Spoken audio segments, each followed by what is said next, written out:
Tu te souviens, dans les années 50, à Sainte-Agathe, papa organisait le carnaval puis ses festivités.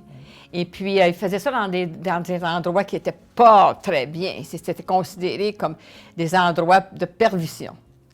Et puis, après ça, en chair, le curé, le dimanche, dans le sermon, il dit, les gens qui sont là, ce sont des gens qui emmènent les gens à la perdition. Et il y avait eu une réunion, Oui, je m'en souviens. que papa et M. Dessert étaient allés à une réunion avec le curé et avec le curé et les dames de Sainte-Anne pour organiser une façon de financer les cloches. Et voyant qu'il y avait une difficulté à trouver la solution, bien, papa et M. Dessert se sont avancés puis ils ont dit « Maintenant, nous, les méchants, on a une façon de faire, on a un plan. » Oui, puis ils avaient décidé de faire une grande fête. Puis ils avaient fait un buffet qui avait été organisé pour Sainte-Agathe, pour les cloches. Oui, avec des bénévoles. Oui. Puis dans les bénévoles, bien, il y avait quoi? Il y avait les grands cuisiniers des hôtels qui se sont prêtés. Il y a eu les épiceries qui ont donné. Et surtout, ce qui est intéressant de savoir, c'est que les filles de la sagesse ont coopéré, ont donné de leur temps. Et c'était très amusant parce qu'à la fin de la journée, papa a dit « Je leur ai servi un petit verre de vin. » Oh, puis c'était vraiment la fête. Puis ils ont ramassé un grand total de 10 000 pour faire les cloches de Sainte-Agathe, qui ont résonné durant la fête de Monseigneur Giovanni Panico, qui était venu à Sainte-Agathe. Qui présidait. Oui, qui présidait. Alors, c'était vraiment une belle réussite. Et moi, je retiens une leçon de tout cela, c'est que les méchants, parfois, font de bonnes choses. À un moment donné, il a mis la ville de Sainte-Agathe sur la map. C'est ça qu'il a fait.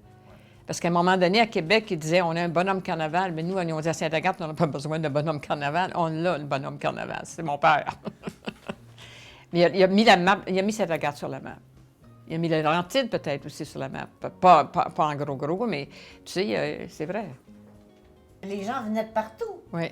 C'était une très belle organisation. Et nous, moi, j'ai étudié à Montréal, toi aussi. À Montréal, oui. Et on faisait des choses à Montréal, mais on montait souvent à Sainte-Agathe pour voir le carnaval. Plaisir. Et on a rencontré des gens très intéressants.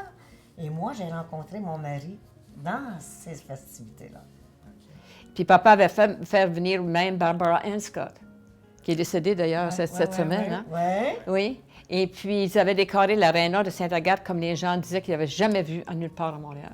Papa avait donné un très beau spectacle. Oui, un très beau spectacle. On parlait beaucoup de Sainte-Agathe à cette époque. Puis ils avaient les racateurs aussi qui venaient. Oui. Différentes places. Puis ils faisaient une messe spéciale, puis l'église était remplie avec tous ces gens-là. Il y avait les courses de chiens. Les courses de chiens. Les gens venaient des États-Unis. Oui. Demeuraient quelques jours, parce que les courses étaient établies sur plusieurs jours. Et ça faisait fête. Sainte-Agathe était prospère à cause de toutes ces choses-là. Puis le couronnement de la reine de Sainte-Agathe, c'était quelque chose.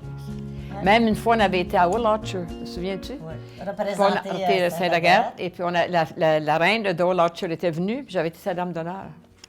Oui, c'était un plaisir d'entendre ça. Puis moi, plusieurs choses. Louise, ma petite sœur, était bouquetière. On avait des petits privilèges. Oui, parce que c'était papa. Quand il a passé aux douanes, il y avait un chien qui manquait une licence. Mais papa était chevalier de colon. Il a fait un signe au type aux douanes. Puis lui aussi était chevalier de colon. Il a été capable de passer le chien. Aujourd'hui, tu ne passerais pas. Hein? Il avait apporté une boîte avec de la neige. Oh, tout habillé classique. Un chien s'est détaché. Oui. À New York. À New York, il s'est promené. C'est la 5e avenue. Les gens étaient affolés. Parce que ces chiens-là ont l'air des loups quand même. Oui. Alors, le chien s'est promené dans les rues de New York. Et puis là, les polices se sont affolés là, pour attraper le chien.